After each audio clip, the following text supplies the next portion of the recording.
Assalamualaikum warahmatullahi wabarakatuh.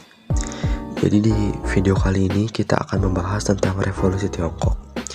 Yang pertama-tama, Tiongkok tuh pernah mengalami dua revolusi besar, yaitu revolusi pertama pada 1911 dan revolusi kedua pada 1949. Revolusi Tiongkok yang 1911 atau revolusi Xinhai berhasil mengakhiri monarki.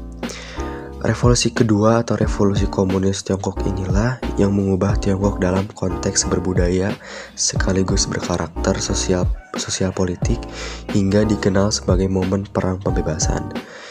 Ya, berikut ini akan diuraikan tentang revolusi Tiongkok.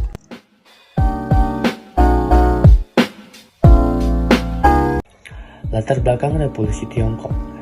Nasionalisme Tiongkok tersulut setelah rakyat kecewa terhadap penguasa Manchu yang dinilai bukan dinasti keturunan Tiongkok.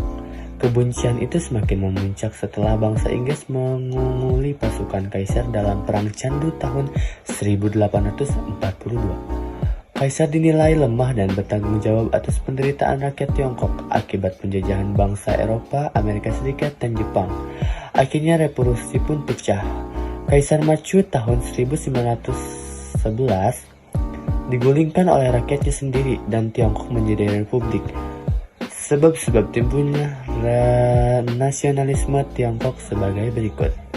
1. Adanya korupsi dan pemberosan yang merajalela terutama di kalangan istana Manchu.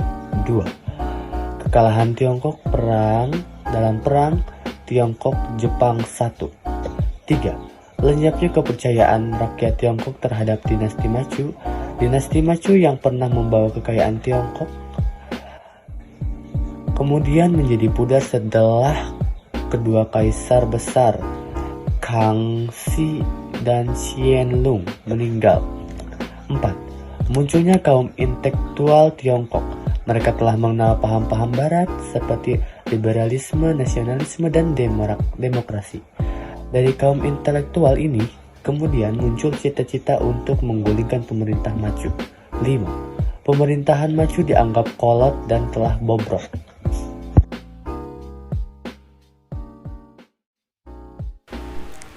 Pada tahun 1800, Inggris berhasil masuk ke negara Tiongkok. Inggris menjual candu-candu kepada pemuda Tiongkok, sehingga para pemuda Tiongkok menjadi rusak dan ketagihan. Penjualan candu membuat Inggris menjadi untung besar. Kaisar Tao Kuang melarang perdagangan candu di Tiongkok. Akan tetapi, Inggris bersikeras ingin menjual candunya. Akibat larangan tersebut, Inggris memberi perlawanan dengan mengirim armada angkatan laut dan berhasil menguasai kota pelabuhan Hong Kong, Kanton, Xiamen, Ningbo, Fuzhou, dan Shanghai. Tiongkok terpaksa mengakui keunggulan Inggris dengan menandatangani perjanjian Nanking pada tahun 1842.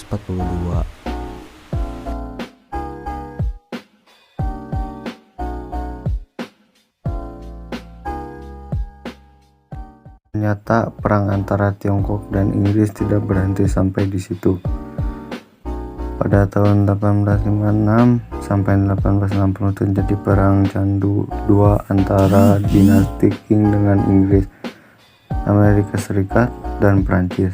Penyebabnya karena bangsa Barat berambis untuk memperluas wilayah kekuasaan ke Tiongkok. Penyebab lainnya adalah karena Tiongkok menghentikan kapal The Arrow milik Inggris. Untuk mengakhiri perang, muncullah perjanjian Treaty of Nanjing pada Juni 1858.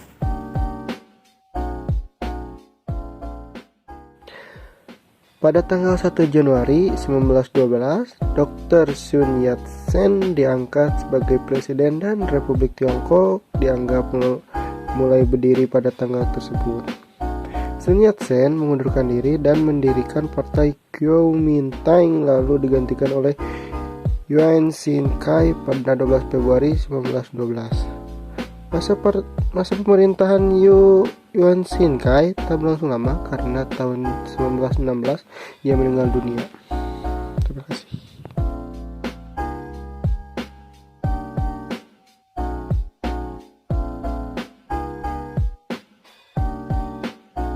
Pemberontakan ini terjadi pada tahun 1850 sampai 1864 yang dilakukan oleh para petani di Tiongkok. Pemimpin ini dari pemberontakan ini bernama Hung Siu Chan yang mengikat dirinya sebagai Taiping Tin Kuo yang berarti kerajaan surga damai abadi. Pemberontakan ini terjadi karena pemerintahan dinasti Manchu dianggap lemah terhadap bangsa asing. Kemiskinan yang diderita rakyat semakin parah dan keinginan rakyat untuk membangun masyarakat baru yang bahagia. Pemberontakan ini merupakan pemberontakan sosial asli dari bangsa Tiongkok karena tidak mendapat pengaruh dari dunia luar.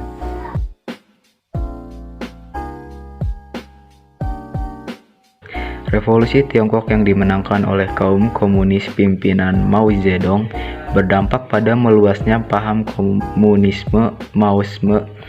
Ideologi komunisme di Tiongkok agak lain dengan Marxisme sampai Leninisme yang diadopsi bekas Uni Soviet. Mao Zedong menyatukan berbagai filsafat kuno dari Tiongkok dengan Marxisme yang kemudian ia sebut sebagai Maoisme. Perbedaan mendasar dari komunisme Tiongkok dan komunisme di negara lainnya adalah bahwa komunisme di Tiongkok lebih mementingkan peran petani daripada buruh. Ini disebabkan karena kondisi Tiongkok yang khusus di mana buruh dianggap sebagai bagian tak terpisahkan dari kapitalisme, seperti halnya paham komunisme yang muncul dari revolusi Rusia. Maoisme juga telah memengaruhi banyak komunis, terutama di dunia ketiga, termasuk gerakan seperti Perusiningpat, Partai Buruh Albania, Afghanistan, Organisasi Pembebasan, Partai Rakyat Kamboja, dan Partai Komunis Nepal, Maois.